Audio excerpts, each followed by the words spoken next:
Hi, I'm Jeff Koenig, and I'm running for the Board of Directors for the International Academy of Web Television.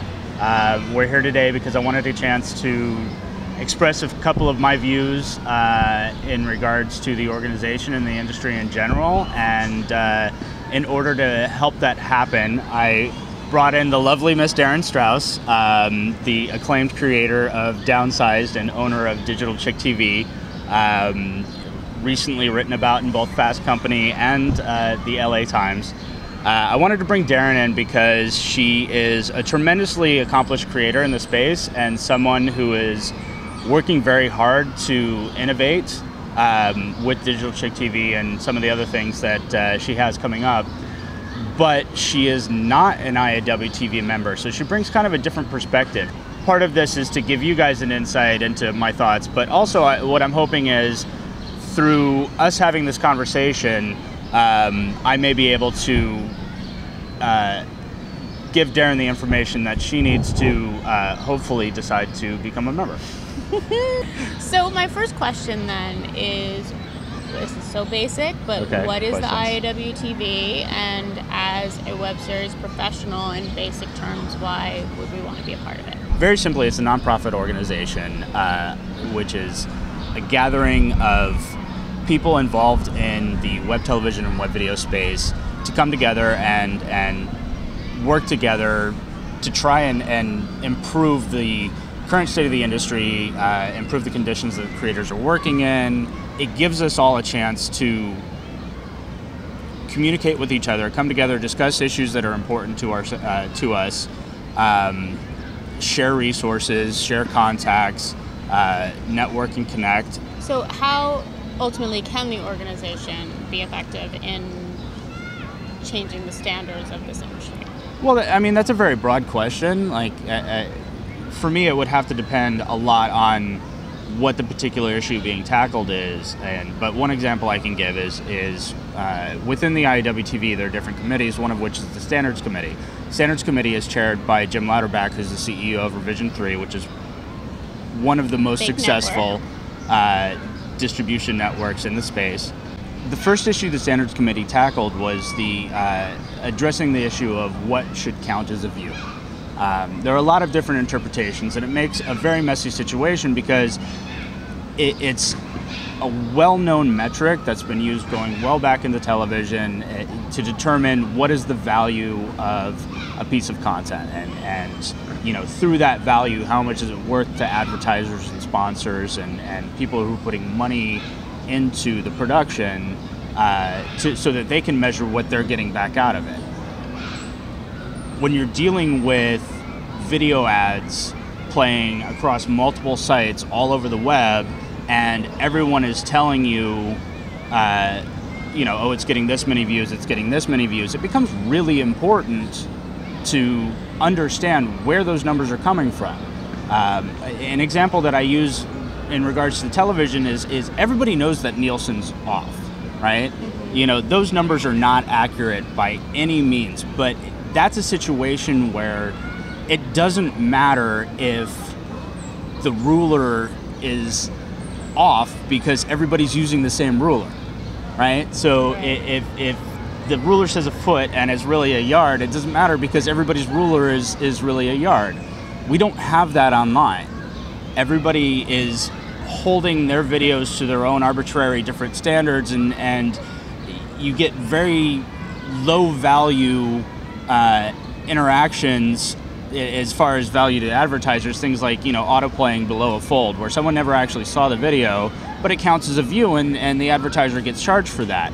So the Standards Committee has been working on a proposal to try and say, look, this is our recommendation of what should count for a view, and it's something that they worked on within the committee and then sent to the membership, and the membership has been commenting on it, and when we have got that recommendation to something that the organization can agree on works, we'll be presenting it to members of the industry and eventually to the general public.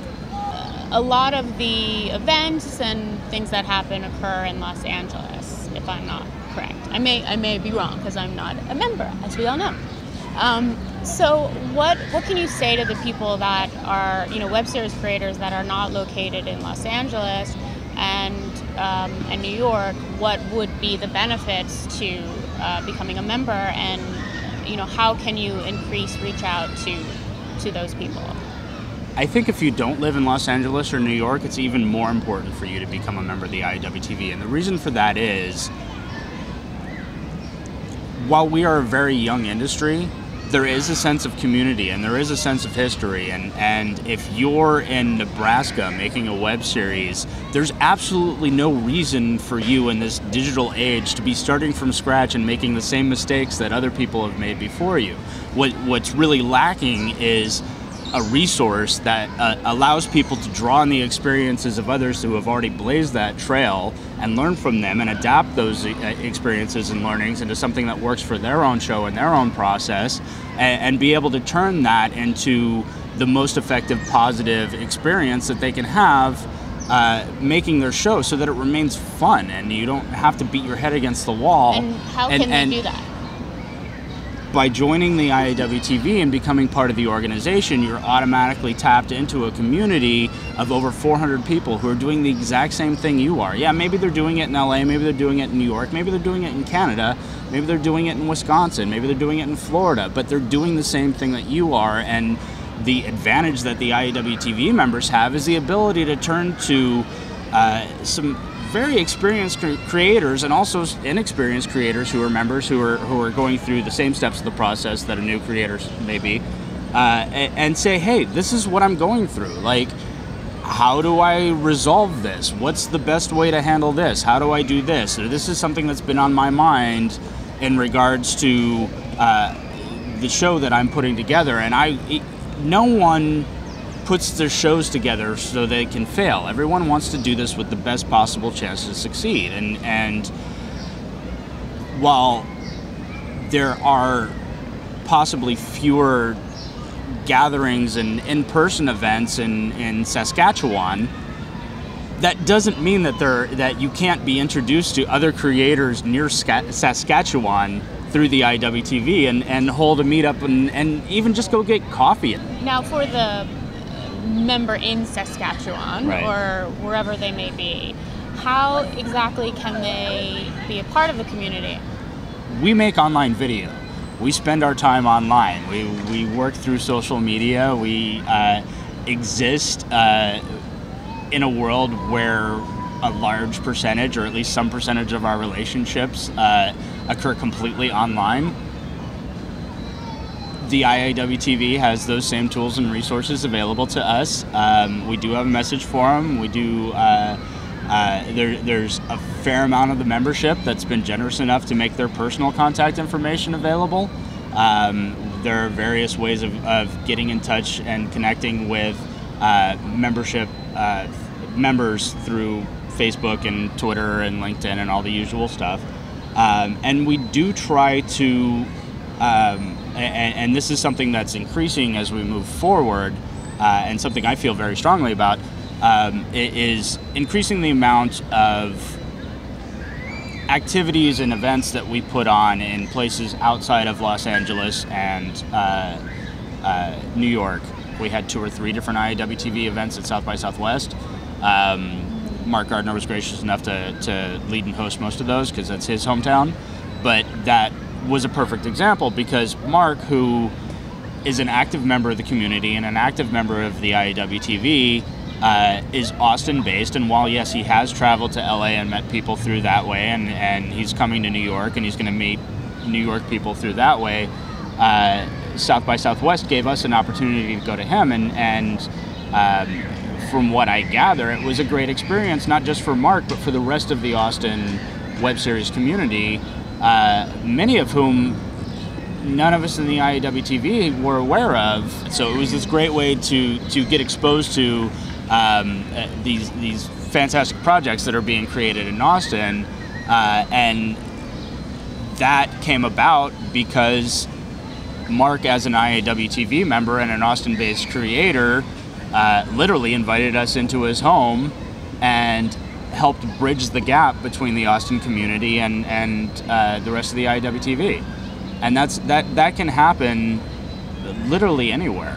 Through the IAWTV, my feeling is, and we don't have it perfect yet, it's something that needs to be worked on, but the access to a vibrant community of passionate people who become resources for you to draw upon through the long and arduous and difficult process of making a show, it's invaluable. And for me personally, because I was recently appointed chair of the communications committee, like increasing that ability is a big part of what I'm going to be doing through the communications committee, and helping to foster that kind of interactivity between members, no matter where they're geographically based.